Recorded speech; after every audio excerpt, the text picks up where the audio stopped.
ওযু করার সময় কি কি দোয়া পড়া দরকার? খুব দরকারি এবং সুন্দর একটি প্রশ্ন। ওযু করার সময় আমরা কোন কোন দোয়া পড়ব? ওযুর শুরুতে দোয়া আছে, শেষে দোয়া আছে। দোয়া মানে জিকির। নবী করিম সাল্লাল্লাহু আলাইহি সাল্লাম থেকে তিরমিজি বর্ণিত হাদিসে আমরা জানতে পারি, তিনি ইরশাদ করেছেন, লা ওযু লিমান লাম ইউসাম্মিল্লাহ। যে ব্যক্তি বিসমিল্লাহ বলল না, তার ওযু পূর্ণাঙ্গ হবে না। ওযু হবে কিন্তু ওযু কি হবে না? পূর্ণাঙ্গ হবে না। ওযুতে অপূর্ণতা থাকবে। এই জন্য ওযুর শুরুতে বলতে হবে বিসমিল্লাহ। কি বলতে হবে?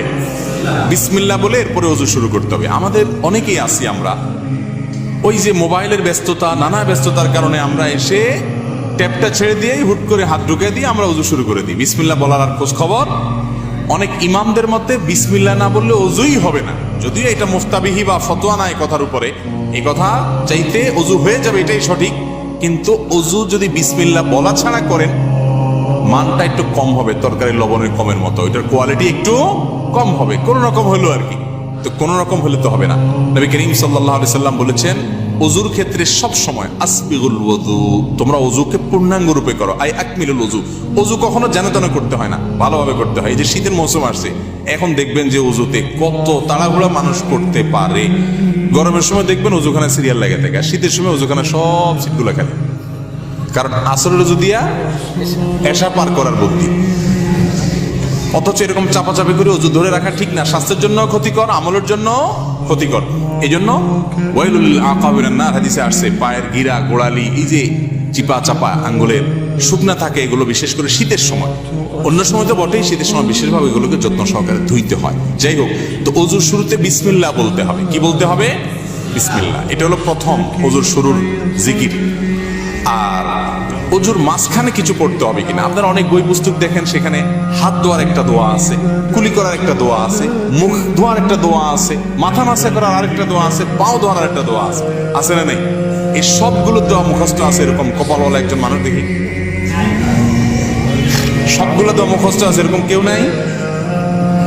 মাশাআল্লাহ। আপনারা দেখা যায় সুন্নাত বিদআতের পার্থক্য ভালো বোঝেন। যাক, এটা বিশুদ্ধ কোন হাদিস দ্বারা প্রমাণিত নয় যে সকল অঙ্গ প্রত্যঙ্গে আলাদা আলাদা দোয়া আছে। তাহলে তো একজনের ওযুতে 10 মিনিট করে না, ঠিক না? ওযুর শুরুতে শুধু বিসমিল্লাহ পড়বেন, এটি হাদিস দ্বারা প্রমাণিত, যেটি বললাম তিরমিজির হাদিস। আর শেষে একটা দোয়া আছে, একটা বাক্য আছে, কালিমায়ে শাহাদা। সহিহ মুসলিমের হাদিসে আসছে, নবী করিম সাল্লাল্লাহু আলাইহি ওয়াসাল্লাম বলেছেন, কেউ যদি ওযু সুন্দরভাবে করে, ভালো করে কুলি করে, ডলে ডলে ওযু করে, এরপরে শেষে যদি এই বাক্যটা পড়ে, তাহলে জান্নাতের 8টা দরজার সবগুলো একসাথে খুলে যায় এবং সে যে কোনোটা দিয়ে প্রবেশ করতে পারে। সে বাক্য হলো কি? সে বাক্য হলো, আশহাদু আল্লা ইলাহা ইল্লাল্লাহু ওয়াহদাহু লা শারীকা লাহু ওয়া আশহাদু আন্না মুহাম্মাদান আবদুহু ওয়া রাসূলুহু। ওযুর শেষ এই কালিমা শাহাদা পাঠ করবেন। এটাকে আমি বলি, এটা হলো জান্নাতের 8 দরজার কমন রিমোট। এক রিমোটে 8 দরজা খুলে যায়, এরকম একটা আমল। কিন্তু শুধু দোয়া পড়লে হবে না, ওযুটা সুন্দর করে করতে হবে।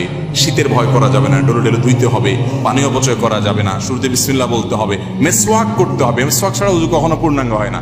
মেসওয়াক কয়জনের পকেটে আছে যদি আমি এখন জিজ্ঞেস করি? আমি নিশ্চিত 10টা হাতে উঠবে না। আমি কি ভুল বলছি? বেশিরভাগ মানুষ আমরা মেসওয়াক করি না। মেসওয়াক একটা ডাল রাখবেন পকেটে। আমি চেষ্টা করি আমার পরিবারের সকল সদস্যদেরকে মেসওয়াকে অভ্যস্ত করি। মেসওয়াকের মাধ্যমে ঈমান তাজা হয়, ঈমান তাজা হয়।